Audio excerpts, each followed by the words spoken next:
specifically? I think one of the biggest things is just getting a look at a different defense. They a lot different alignments, different fronts, different coverages. So when we run the same routes, we're going to get a different response, maybe a different read. I think there's huge value in that for those guys throughout those couple days practicing with Philadelphia. So Jacoby's played on like 2 days' notice, 2 weeks' notice. He's been here for months, and he'll have a month basically of being. How can that help him? In terms of his previous experience? Yes.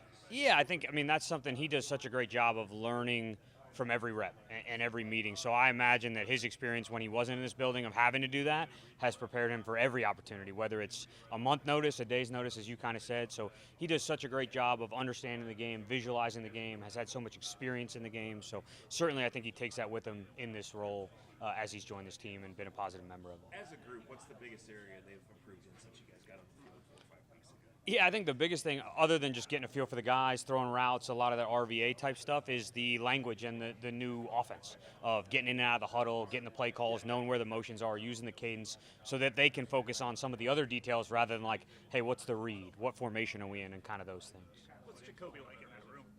He's awesome. I mean, he's the same person every day, whether it's on the field, in the meeting room, even outside the building. He's quiet, focused, confident. I think the guys have a lot of faith in him. He's a lot of fun to be around, so it's been really fun working with him. Yeah, if you guys have said that he's got a pretty good sense of humor, can he keep it pretty light in there when he needs to? Oh, yeah, for sure. It's a little bit sarcastic like myself, so I certainly appreciate that. But, no, he's been awesome. He's been great. What have you learned about Josh Downs since he got in?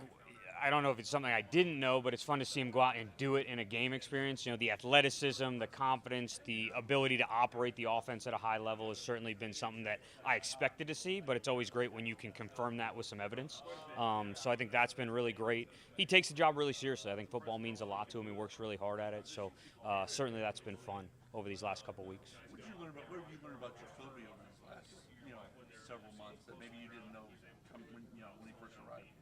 I think he likes naps a lot more than I initially knew, which is something off the field. I think football-wise, you know a guy who's played, who has experiences, but you don't necessarily know how well he sees the game or how well he remembers certain offenses or certain defenses he's played against. I think that's one of the things that's really impressed me is kind of his memory for some of that stuff and to be able to pull from previous experiences and previous coaches and some of the stuff he's learned and bring that into the room. Did you say he likes naps? Yeah, he's a big nap guy. I feel like we need more. Big nap guy. He's going to have to give you that. I don't want to, outstep my bounds. What'd you say? No, he does. He stays wide awake in meetings. We make sure of that. He's the only one who hasn't played the game. And explain that plan. I know that's part of the plan. Yeah. Tell us why made one. Yeah, I think ultimately that's going to be a question for Kevin. I think the thing that I get is each day or kind of each week at the end, hey, here's the guys that are going to be ready to play in the game. I let them know, and then kind of the game in preseason plays out at his will. So I wouldn't be the one to be able to give you a great answer to that question, but I think there is certainly a plan in place that Kevin and the front office are following that certainly I have a lot of faith in. Is risk of injury a big part of that plan? I don't know that. I mean, certainly that's always a concern during preseason games, but I think, between great practices, competitive practices versus Philadelphia, I think guys, whether it's getting reps in preseason or not getting reps, they're going to feel real ready come week one for whatever role they're being asked to play. Even though he hasn't played in a game yet, is he right on course to start the season? You guys have a lot of work to do to get to September 11th. Yeah, I mean, I think we have a lot of work as an offense, certainly. You're never where you want to be. I think one of the things, even as the year goes, you're still trying to perfect things and get better at things. So that process isn't going to change from now up to week one. But certainly I think we have a lot of faith in all the guys in the room to go out and operate the offense necessary to win football games in this league. And that being said, there's still room for improvement getting into week one. What do you have to do between now and when Deshaun has to leave the team to kind of make sure that he's set up to kind of get the work in he needs to do when he can't be here? Yeah, I think a lot of that was built in the offseason in terms of how we structured practices, how we structured the reps and things like that. And then every rep he takes from now until then is a valuable rep. So whether that's 150 reps or 15 reps, I know he's going to make the most out of them. And certainly that process is going to continue through the fall and into week later in the season. Obviously he knows what he needs to do, but you give him like a to-do list or something like, hey, work on this stuff or focus on this. That's something that's almost day-to-day feedback. It's the same process we have in the building. Hey, here's where you've been good. Here's where I think we need to improve. Here's a plan to make those improvements. So I don't think that changes in any way, shape, or form as we move through the season. Drew, I think you were upstairs in Jacksonville Right. Is that different from like last year? Were you always upstairs? I was down on the field the last 2 years. Okay. So what does that change about the dynamic, or why is it that you're upstairs? Yeah, I think as you look at the staff and how you do things and how you're going to roll players through, I think it's just kind of, hey, this is what fits best for where we're at in terms of the roster, the staff, et cetera. So I've been both. I feel like we all do a great job of communicating on the headsets, so we're all in constant communication, and that's really not an issue for us one way or the other. It's kind of where there's space and what jobs need to be done throughout the course of a game. I think it was in Jacksonville where you called some plays maybe towards the end. What does that do for you, and what does it mean that Kevin kind of lets you guys? And I know Chad did it, and AVP did it, but Kevin lets you guys call some of those plays. Yeah, I mean, it's a great experience for an assistant coach, whether it's myself or anybody else on the staff, to kind of put yourself in that mindset of, hey, I got to think through the process and have my calls ready to go. I think even when you're not doing it, Kevin does a great job of asking for other people's advice, and it's a very collective effort, which I think creates a lot of experience, again, for you. Say, hey, I need to be ready to provide advice. I need to know where I want to go and what I want to do. It's something this organization, and Kevin and AB and the front office really do an unbelievable job of putting us in those positions and giving us that experience.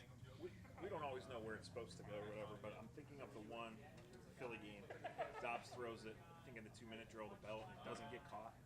But is that like as good a throw as you've seen to the sideline there? Yeah, I think there's always, and when you talk about when you get man-to-man defense, you're always looking for ball placement. That's going to be really important, right? Some guys are going to create some separation, but where you put the ball and being able to do it down the field is extremely important. So was excited for him, just in terms of the way he handled the game in general, and certainly the accuracy is a big part of that. Coach, what do you think has been the biggest lesson that you've learned about yourself, seeing where you started here in the same organization from operations and to where you are now? I think the biggest thing is that you always have more to learn. No matter what the role is. When I first came here in 2013, first job on offense, really had been on defense prior to that. So I had a ton to learn at that point. And I think, 9 or 10 years later, I haven't figured it out. Still, in meetings or hearing other guys talk or sitting and watching tape with other people, whether it's players or coaches, I'm always learning more about the game, about things that can be done different ways. So that's probably something for me that I've tried to really hold with me as I've gone through that experience. Evaluating these guys every day, is it different now at this stage of camp than it was, in the first 2 weeks of camp? Are you looking for different things? Yeah, I think you're looking for certain growth, right? Like early on, you're looking for the physical talent and the tools.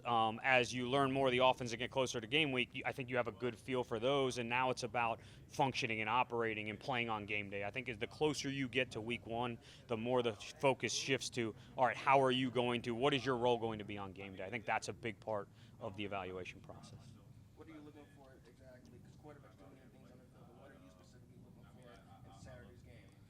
I think what we're going to look for in the majority of games of that position is clean operation, decision making. Those are probably the 2 biggest things we look for at the position. And hey, if we can do those 2 things at a high level consistently, we're going to put our team in a position to win. So certainly that's the focus going into this week's game.